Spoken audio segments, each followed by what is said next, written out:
Vario, sebuah tipe motor dari Honda yang sangat populer di negara kita. Kita semua sudah tahu kalau fans dari motor ini sangat banyak. Dari bocil, bocah sekolahan, ojol, sampai emak-emak penguasa jalanan memakai motor ini.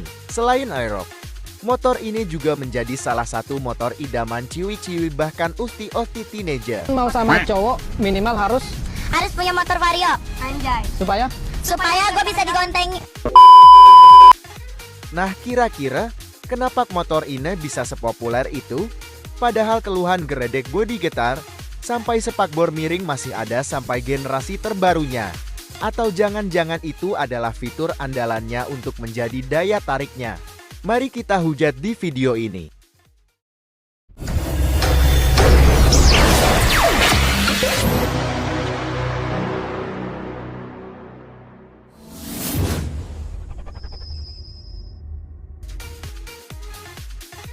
Honda Vario pertama kali hadir di Indonesia pada tahun 2006.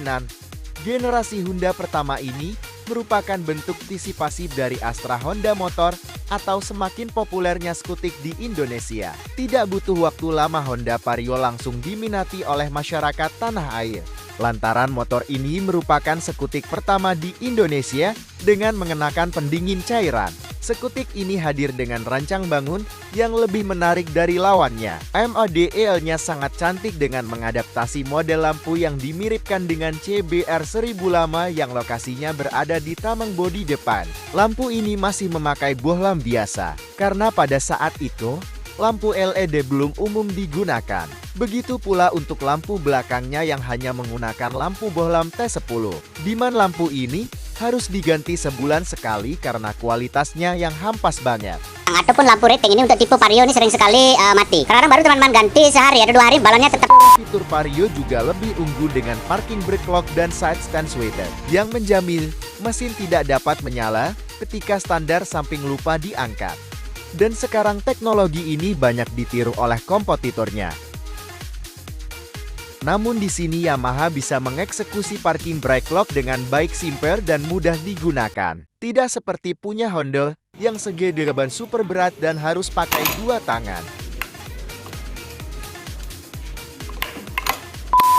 Pada generasi awal ini Vario hanya disediakan satu pilihan mesin. Motor ini dibekali jantung pacu berkubikasi persis 108 cc, slow action yang dapat memproduksi tenaga 8,99 PS di 8000 rpm dan torsi maksimum 8,4 Nm pada 6500 rpm. Motor ini tergolong revolusioner lantaran penyematan pendingin cairan yang belum diadaptasi oleh rivalnya Ani. Namun sayangnya mesin dari motor ini sangat menyukai pom bensin. Dan yang sangat menarik adalah suara starternya yang bikin kaget jika kita lagi ngelamun.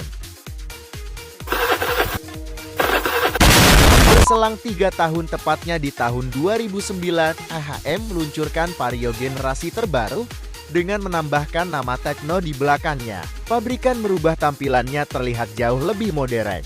Dimensinya sedikit terlihat lebih gambut dengan desain yang lebih terlihat futuristik. Terutama headlamp model terpisah yang garisnya lebih merincing lebih panjang ke atas. Pada bagian stop lamp juga mengalami perubahan. Tidak lagi memakai T10, tapi memakai bohlam pada umumnya.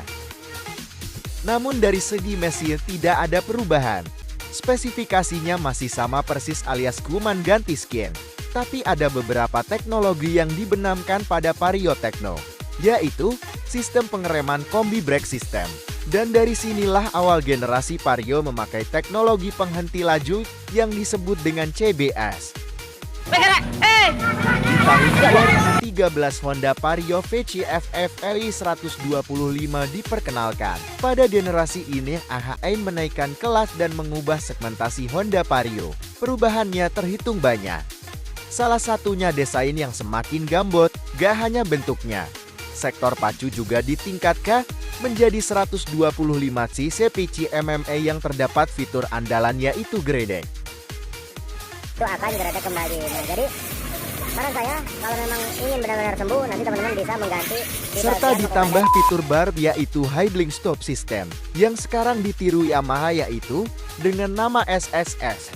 Nah, yang terpenting di generasi ini starter motor sudah adem dengan ACG starter.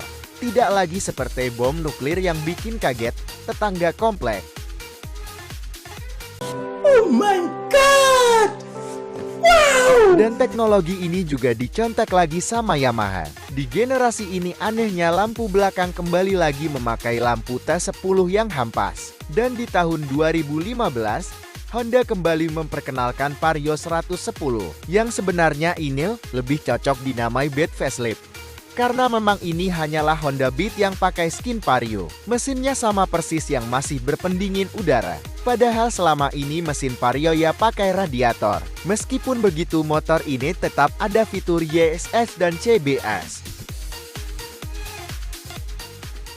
Modelnya tidak terlalu berubah dari Vario generasi pertama. Cuman perubahan lampu depan LED. Selain itu juga ada fitur baru, yaitu Answer Back System. Sehingga ada remote kecil di kunci kontak Honda Vario 110 YSI ini. Dan Honda Vario dengan desain terbaik muncul di tahun 2015. Di tahun ini Vario 125 memiliki varian dengan memiliki kapasitas mesin yang lebih besar, yakni 150 cm3. Vario 125 dan 150 memiliki desain yang identik.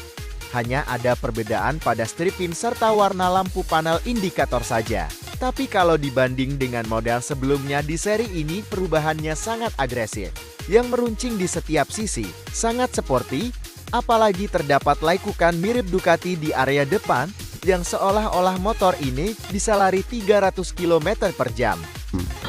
Lampu LED yang menyilaukan mata tidak kelihatan si jalan juga sudah diterapkan di Vario ini. Karena kurang terang apalagi ketika hujan, biasanya kalau dipakai emak-emak lampu ini sih pakai untuk membunuh pengendara yang berpapasan dengan mereka. Ini adalah cahaya dari Spakbor miring juga mulai dipopulerkan di sini. Walaupun di generasi sebelumnya juga sudah mulai terlihat. Dan tak ketinggalan mesin geredek juga masih dilestarikan di model ini. 2018 motor ini ganti skin lagi. Bentuknya cukup banyak perubahan. Terutama penggunaan headlamp baru model bertingkat yang kecil RCB rad. Sementara di bagian speedometer sudah full digital yang tak lepas dari penyakit sunburn. Walaupun kasusnya tidak sebanyak sunburn pada motor ngabah.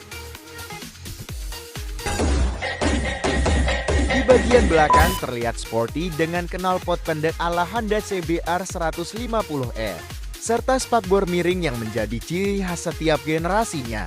Di awal tahun 2022 Vario 150 discontinue dan digantikan dengan Vario 160 yang katanya skuter besar. Berkendara dengan sensasi skuter matic yang dibuat lebih gambot dan kepala hidrosepalus yang super besar. Di generasi ini Vario meningkatkan kapasitas mesinnya menjadi 156,9 cc yang maunya disebut 160 cc, yang tentunya dengan chip PT yang masih geredek. Maksimal ya bos ya, borap-borap minimal maksimal tuh depannya satu jari, wajib satu jari aja nggak masuk bos. Ini juga bisa dibilang mesin sejuta skin. Karena ini adalah mesin yang sama yang dipakai Honda VCE dan ADV 160. Bahkan kabarnya bakal dipakai juga oleh Scoopy atau Stylo 160. Vario berubah segambut ini yang pasti karena mengikuti Aerox yang tak terduga ternyata laris manis di pasaran. Namun walaupun berubah gambot, tapi tetap saja kurang gagan dan kurang laki. Karena masih memakai ide kreatif emak-emak dan bapak-bapak supaya bisa ngangkut galon dan gas LPG. Shockbreaker jomblo juga tetap dipakai di skuter besar ini. Serta jok batu dan spakbor miring juga masih dipertahankan di sini. Nah, itu nggak lurus, teman-teman bisa lihat. Nah, dari semua generasi Vario ini, atau bahkan semua motor Honda dari Supra hingga Vario, secara default sudah terdapat fitur bodi getar, yang mana fitur ini juga auto upgrade menjadi powerful jika motor kalian ditangani anak magang di bengkel AHA. Di tahun 2022 akhir Vario 125 si segarkan. Namun kami tidak akan membahas motor ini, karena cuma ganti skin. Itu pun lampu depan dan belakangnya masih sama. Apalagi lampu sain sejuta umatnya. Yang sepertinya Honda akan memakai lampu ini sampai akhir zaman.